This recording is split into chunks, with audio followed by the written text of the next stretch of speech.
魏无羡笑着揉揉他的头发，我要养你吗？而且这是工作，还没到我挑客户的时候。我现在还没真的混出名堂来，等我成了世界闻名的设计师，那就想设计什么画什么都不会有人管我了。他说这话时，正好沐浴在窗子透过的清晨阳光下，好像整个人都堵上了一层金色。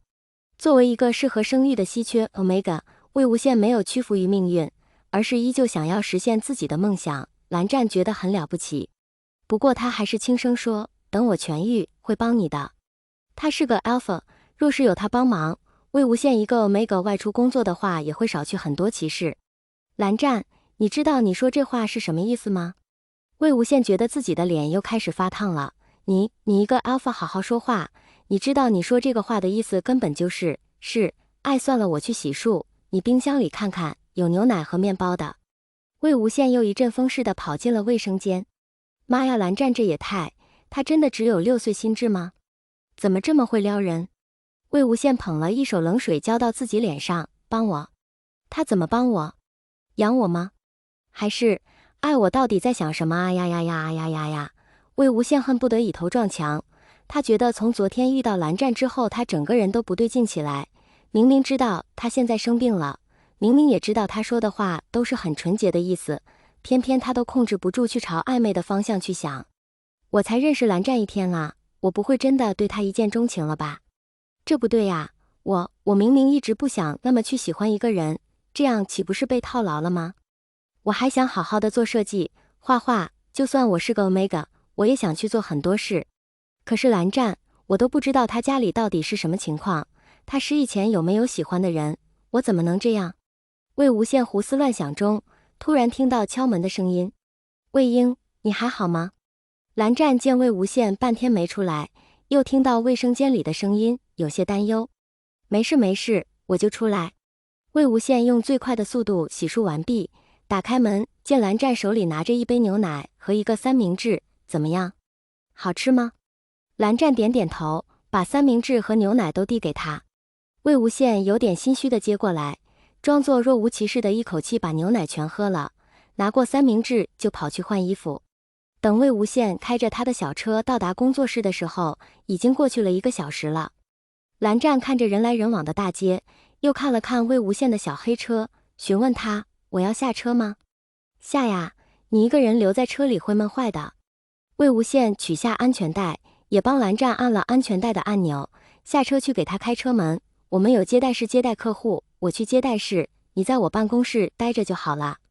蓝湛点点头，决心一定不给魏无羡添麻烦。魏无羡看他乖乖的样子，心里可稀罕了，牵着他的手就上了电梯。哟，这不是魏大设计师吗？架子真大，让人家姚小姐等了你1个小时啊。是啊，人家可是要去攀高枝的，怎么能把未来金主晾这么久，不怕人家不要你了吗？魏无羡刚进工作室就被阴阳怪气的几个同事包围了，他刚过了发情期，面对其中几个 Alpha 的信息素还是觉得有一丝不适应，忍不住皱眉往蓝湛那边靠了靠。蓝湛听他们说话的语气很不友善，皱了皱眉，将自己的信息素无意识地释放了一些出来。是 Alpha， 好像是优质 Alpha， 我的信息素被压制了。哪来的呀？是魏无羡的男朋友？长这么帅，以前从没见过呀。不行了，这压制太明显了，我们快走快走。魏无羡诧异地看了看蓝湛，笑着带他径直先去自己办公室，还没走几步就被人拦住。魏无羡，你居然敢让我等这么久！姚小姐已经气得火冒三丈，在这工作室发了好大的脾气，现在看到人来了，恨不得立刻把人弄到床上去。我告诉你，你今天如果不想给我设计衣服，那就陪我睡一晚，否则你有病吧？魏无羡突然觉得自己过来还带着蓝湛是个很不正确的决定。姚小姐，首先我并不知道你今天会来，路上那么堵，我能现在过来已经是很快了。第二，我已经拒绝过你3次了，这次我来也是因为你说要帮你设计礼服。行，既然工作室已经帮我答应了，那我可以给你设计，但是别的要求，你想都别想。魏无羡不想再跟这个女人说话，直接对后面的中年男子说，老板，你让我过来，我过来了。现在您把姚小姐的要求和资料都给我，我回家去做。反正我们的合同只有3个月了。当初我入职的时候，你答应过我会尊重我的设计意愿，我不愿意接的工作你不会勉强，这一点合同上白纸黑字写得很清楚。这次就算了，你要是再不经过我同意随便给我接工作，别怪我翻脸。由于魏无羡在学生时期就拿过许多设计大奖，很多公司都给他抛过橄榄枝。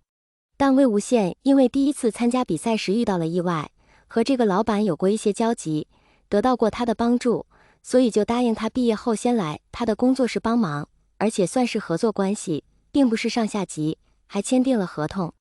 但随着魏无羡的名气越来越大，这个老板越发贪心，不但利用魏无羡 Omega 的身份和俊俏的长相试图结交上层人士，而且企图绑死他不让他离开。原本还是朋友的两人渐行渐远，最终走到了这个地步。魏无羡在心里叹了口气。蓝湛察觉出他的情绪不对，伸手握住了他的手。这是谁？姚小姐原本十分不满，满眼满心都想着如何把魏无羡这个 Omega 弄到自己床上好好折磨，并没有注意到他带了谁来。此刻才注意到这是一个高大的 Alpha， 抬头去看他的长相，立刻惊艳无比，恍若天人。姚小姐赶紧收起了自己娇蛮的嘴脸，摆出一个自认为十分甜美的表情，声音也变得娇嗲不已。我是姚氏集团的大小姐，不知道你能不能做我的男朋友啊？魏无羡一听，整个人都炸了。这部分省略1000字，脑补一下。见这人突然跪在自己面前，蓝湛也被吓了一跳，下意识就去看怀里的魏无羡。魏无羡看出蓝湛无措的眼神，心里又是心疼又是惊讶。他没想到蓝湛无意识释放的信息素会将这个 Alpha 完全压制，不过他虽然被抱在怀里，却没觉得蓝湛的信息素让自己有什么不舒服。想到昨晚发情期的时候，蓝湛的信息素还能很好的安抚自己，这其中意味着什么，已经不言而喻了。魏无羡轻轻拍了拍蓝湛的手，安抚道：蓝湛，没事的，你做得对。是不好的人，你不需要心怀愧疚。他知道蓝湛心理上还是个小孩子，哪怕对方是坏人，但伤害了别人还是觉得不安。其实蓝湛看着冷冷的，其实内心依旧是个很善良的人呢。蓝湛被他认可了，这才放松下来，又去看跪在地上的人。道歉。蓝湛不依不饶地开口，他接受到的教育就是做错事就要道歉。这个人伤害了魏无羡，蓝湛觉得非常生气，哪怕他现在因为自己跪在了地上，他也觉得很不解气。魏无羡感觉自己好些了，于是从蓝湛怀里起来，看着惊慌失措的姚小姐，还有他身后几个因为蓝湛信息素而瑟瑟发抖的几个 Alpha， 觉得十分扬眉吐气。姚小姐作为背的，刚刚也被蓝湛的气势给吓着了，她心中胆寒以外，竟更生出几分想要得到这个人的势在必得的欲望。